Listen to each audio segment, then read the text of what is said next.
That's like I started singing a nursery rhyme in a random language I've never spoken before. Oh, if you do that, I'm gonna smack a pillow on your head.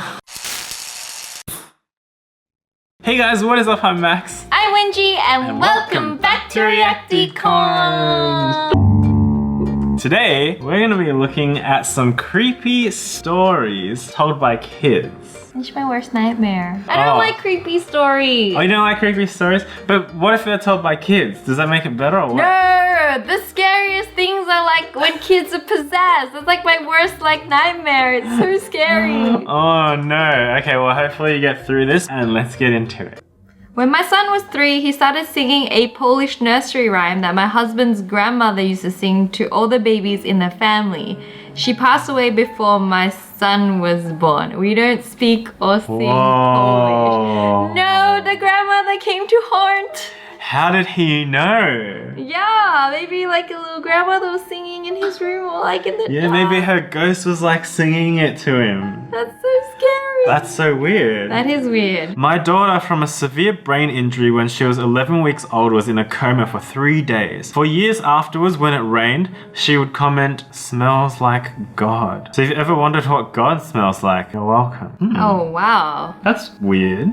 So what does that mean? That's like when they were in a coma, they must have got close to God. Maybe. And then smelt his tears. Because when it rains, like people say it's like God crying, right? Really? Oh. Yeah, so maybe he just like, smelt his tears. I don't really get that one, to be honest. No, it's not as creepy. It's kind of like cool. It's not super creepy. It's just like a bit weird. Brother in the day, my younger brother used to tell us about his other grandparents and the blue house they used to live in. After always telling him he was making it up, he told our brother he could bring her there. So we went for a drive, and this 5-year-old little psycho gave her turn-by-turn directions for close to 45 minutes. We ended up 4 to 5 towns away at a dead-end street with an abandoned blue house. 45 minutes away. He couldn't have made that up. Yeah, I know. So he's never been to this blue house. It's only like his other grandparents used to live there. He must be like from before. Yeah, like reincarnated. And it's pretty unusual just to like find a random blue house like in the middle of nowhere. And plus blue is a very particular color. Yeah. It's not like common. It's not like finding a white house or a brick house. Walking with my 2-year-old in a cemetery. Okay, already. Why are you walking with your 2-year-old in a cemetery? By our house. She says, "Mummy, who is that man in the red jacket by the stone house?" She pointed to a mausoleum. There was no one else in the cemetery. "He's waving at me. He's coming over to talk." No!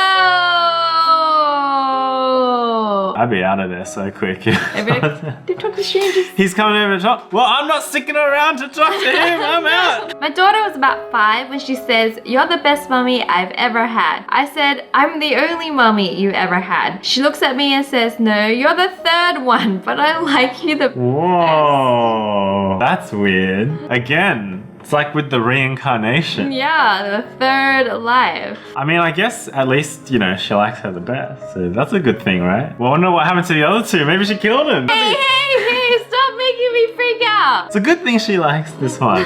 See? I was hiking alone in the woods with my son, who was 7. It was eerie quiet. Out of nowhere, he says, "The woods demand a sacrifice."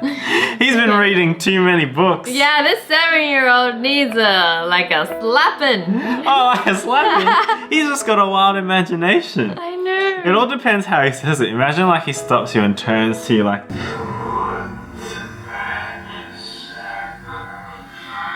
I'll be like, "The sacrifice is you." I'll push him over and run away. I'm a great mother. 1991, worked at a pediatrician's office screening a 5-year-old for therapy.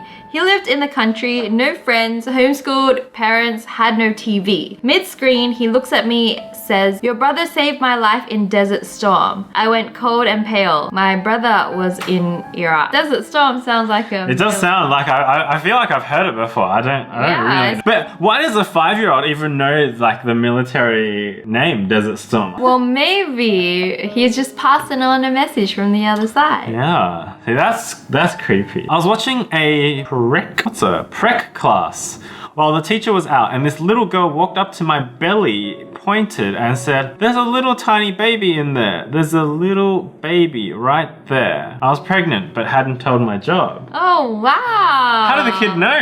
You got x-ray vision or ultrasound vision. Yeah, or it's like an animal knowing that, you know, someone's sick, Yeah. right? Or like it's about to rain. It's like a weird sixth sense. Well, usually dogs can tell when you're pregnant and stuff. Can they? Yeah, because they can smell the difference in hormones and stuff like that. Yeah, but like kids are not dogs. Or at least I don't think they are.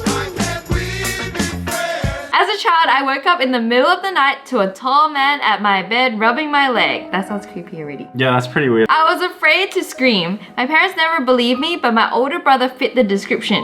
He died before I was born. I slept in his room and his old toys would often light up by themselves. Oh gosh. I mean, I feel like that last sentence kind of like, I don't know, maybe it's a tall tale. I don't quite believe that anymore, but if it was just like some weird dude like standing over the bed, that's pretty weird. But I don't think toys would light up. No, I just don't believe it. Well, they say in like movies when like ghosts walk past, like, you know, the things light up, you know, like in Stranger Things with the lighting up. Maybe this person watched too much Stranger Things. Not creepy, but waiting for a phone call to tell me how many days or weeks my mother had left after her months with terminal cancer diagnosis. My 3-year-old, not knowing diagnosis or about expected phone call, insists repeatedly, "Nana is okay now. Get call. Cancer is gone." Oh, whoa, she knew. But she didn't even know about the diagnosis in the first place. So why would she even say Nana's okay if she didn't know she was not okay? That's kind of weird. Yeah, that is kind of weird. Anyway guys, that is it for today. Hopefully you enjoyed those. I found some of them like pretty creepy, but yeah, I don't know. What do you guys think? Do you think they were real or not? I don't know. You can't believe everything on the internet. Yeah, so that's for sure. yeah, they could be living in their little fairy tale lives. So anyways, that is it for today. And we'll be back tomorrow with another episode. Bye guys! Bye! Love you!